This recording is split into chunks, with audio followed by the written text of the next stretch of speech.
विष्णु भगवान की जय, बाके बिहारी लाल की जय, सनातन धर्म की जय। एकादशी व्रत कथा। एकादशी व्रत में आज है कमला एकादशी व्रत कथा या पद्मिनी व्रत कथा। कमला एकादशी व्रत या पद्मिनी एकादशी व्रत कथा। तो कमला एकादशी व्रत कथा। धर्मराज युधिष्ठिर बोले, हे जनार्दन, अधिक मास के शुक्ल पक्ष एकादशी का क्या नाम है तथा उसकी विधि क्या है, कृपा करके आप मुझे बताइए।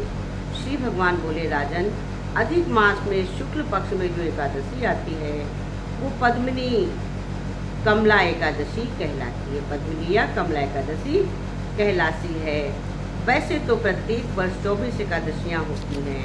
जब अधिक मास या वनमास आता है तब इसकी संख्या बढ़कर 26 हो जाती है। अधिक मास या मल मास को जोड़कर वर्ष में 26 एकादशी होती हैं।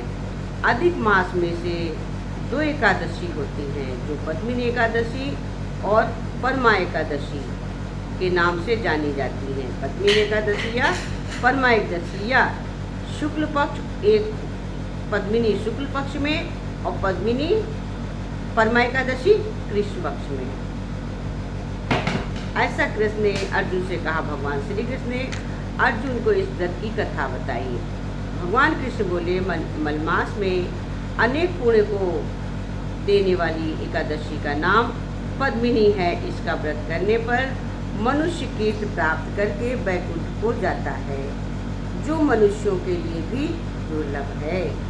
ये एकादशी करने के लिए दशमी के दिन व्रत का आरंभ करके काशी के पात्र में जौ चावल आदि का भोजन करें तथा नमक न खाएं, भूमि पर सोएं और ब्रह्मचर्य व्रत का पालन करें। एकादशी के दिन ब्रह्म मुहूर्त में शौच आदि से निवृत्त होकर दंतवन करें और जल के 12 कुल्ले करके शुद्ध हो जाएं। सूर्य उदय होने के पूर्व उत्तम तीर्थ में स्नान करने जाएं। इसमें गोबर, मिट्टी, तिल और पुष्प व आंवले के चूर्ण से विधिपूर्वक स्नान करें। श्वेत वस्त्र धारण करके भगवान विष्णु के मंदिर जाकर पूजा अर्चना करनी चाहिए। हे मुनिवर, पूर्व काल में त्रेता युग में है नामक राजा के वंश में कृतवीर्य नाम का एक राजा महीमतीपुरी में राज्य करता था। उस राज्य की 1000 परम प्रिय स्त्रियां थीं, परंतु उसमें से किसी को भी पुत्र नहीं था जो उसके राज्य को संभाल सके। देवता, पितृ, सिद्ध तथा अनेक चिकित्सकों आदि से राजा ने पुत्र प्राप्ति के लिए काफी प्रयत्न किए, लेकिन सब असफल रहे। एक दिन राजा को वन में तपस्या के लिए जाते थे। उसकी परम प्रिय रानी इच्छुक वंश से उत्पन्न हुए राजा हरिश्चंद्र की पद्मिनी नाम वाली कन्या राजा के साथ वन जाने को तैयार हो गई। दोनों ने अपने अंग के सब सुंदर वस्त्र आभूषणों को त्याग कर वस्त्र कर गंधमादन पर्वत पर गए। राजा ने उस पर्वत पर 10 वर्ष तक तप किया, परंतु फिर भी पुत्र प्राप्ति नहीं हुई। तब पवित्रता रानी कमल नयनी पद्मिनी से अनसुईया ने कहा, 12 मास से अधिक महत्वपूर्ण मलमास होता है, जो 32 मास पश्चात आता है। उसे ददुषी युक्त पद्मिनी शुक्ल की एकादशी का जागरण समेत व्रत करने से तुम्हारी सारी मनोकामना पूर्ण होगी। इस व्रत को करने से पुत्र देने वाला भगवान पुत्र पर प्रसन्न होकर तुम्हें शीघ्र ही पुत्र देंगे।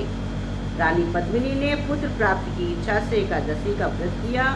वो एकादशी को निराहार रहकर रात्रि जागरण करती। इस व्रत से प्रसन्न होकर भगवान विष्णु ने उन्हें पुत्र प्राप्ति का वरदान दिया। इसी के प्रभाव से पद्मिनी के घर कीर्तिवीर उत्पन्न हुए, जो बलवान थे और उनके समय तीनों में कोई बलवान नहीं था उनके समान। तीनों लोकों में भगवान के सिवा उनको जीतने का सामर्थ्य किसी में नहीं था।